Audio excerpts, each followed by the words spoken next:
friends, and welcome back to Bushels of Fun. I'm excited to read to you today's story, Big Bad Wolf is Good.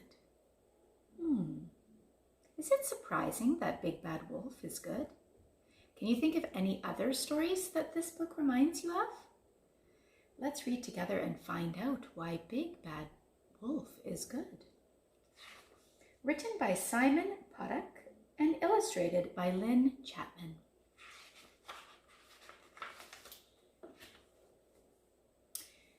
Big Bad Wolf was lonely. He had no friends. Perhaps it's because I'm big and scary, he said to himself. Perhaps it's because I'm bad, bad, bad. He sat and he thought and he thought. I know, he said. I will not be bad anymore. I will be good. Then someone will be my friend. So Big Bad Wolf set off to be good.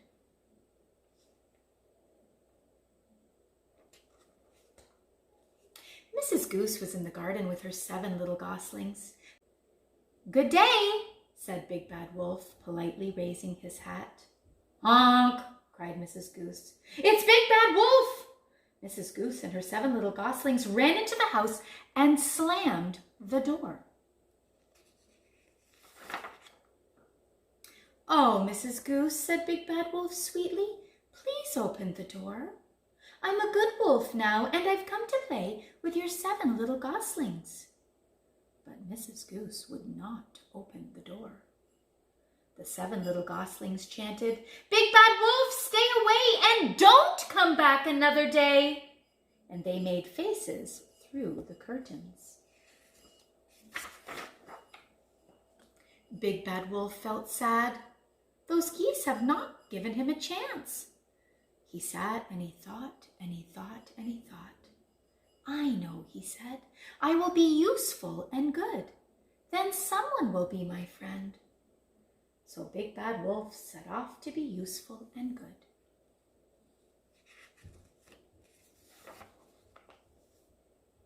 Mrs. Chicken was going out. She was waiting for the babysitter for her 6 little chicks. Where can that babysitter be? She fussed. Ahem! Big Bad Wolf coughed politely. I would be glad to sit with your 6 little chicks. Yikes! Squawked Mrs. Chicken. It's Big Bad Wolf! Run, children, run! They ran into the house and slammed the door.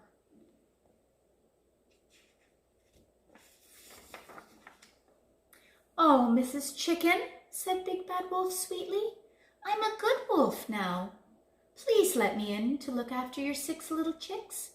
But Mrs. Chicken would not open the door. The 6 little chicks chanted, Big Bad Wolf, stay away and don't come back ever again. And they made faces through the curtains.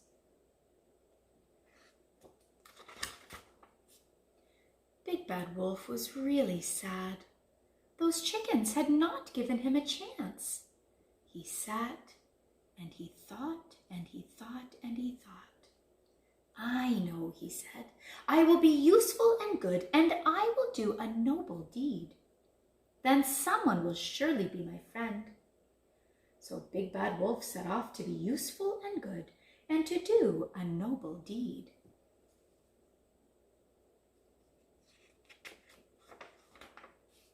Mrs. Duck stood on her doorstep calling, Where are you, number 5? Good evening, Mrs. Duck, said Big Bad Wolf, bowing politely. What seems to be the trouble? May I be of some assistance? Mrs. Duck flew into a rage. Quack! She cried, It's Big Bad Wolf and he's eaten poor little number 5. She rushed inside and slammed the door. Big Bad Wolf was upset. He banged and he banged at Mrs. Duck's door. Let me in, he howled. I haven't eaten anybody. But Mrs. Duck would not open the door. The little ducklings 1 to 4 sang, Big Bad Wolf, stay away and don't come back because you've eaten number 5. And they made sad faces at him through the curtains.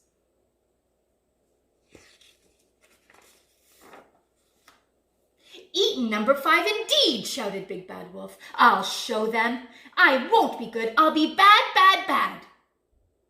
Big Bad Wolf was stomping through the woods in a terrible temper when he heard a small, sad voice. Quack! I'm lost, said the voice. Big Bad Wolf stepped out from behind a tree. Quack! Cried number 5. Quack, quack! Help! It's Big Bad Wolf and he's gonna eat me! Big Bad Wolf's feelings were horribly hurt. If you don't stop being silly this minute, he roared, I will eat you. So there!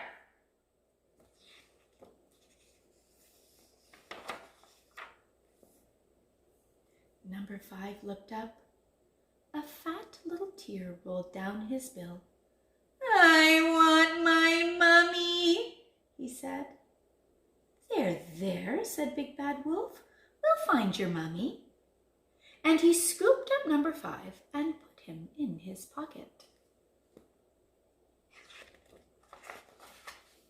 Big Bad Wolf knocked at Mrs. Duck's door.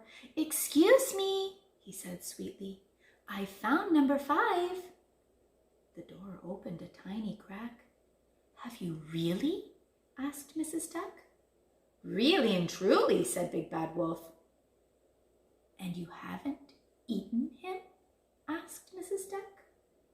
When Mrs. Duck saw her lost little duckling, she snatched him inside and shut the door, bang!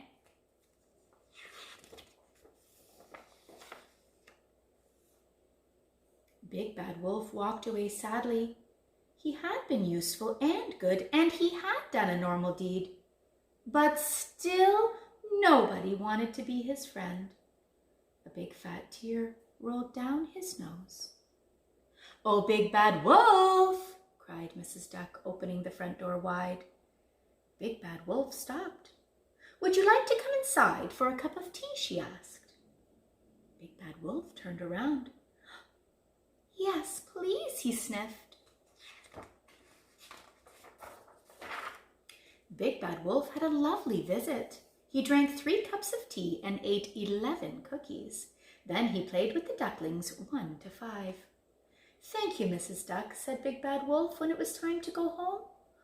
Oh, thank you, Big Bad Wolf, said Mrs. Duck, for finding duckling number 5. You are a hero.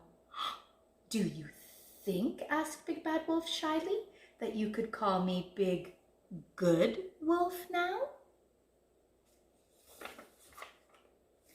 Mrs. Duck laughed. Don't be silly, she said, and she gave him a big warm hug. You will always be Big Bad Wolf, but you are good too. Why do you think Mrs. Duck laughed when Big Bad Wolf asked to be called Big Good Wolf? I hope you enjoyed reading our story today. I look forward to you joining me next time on Bushels of Fun.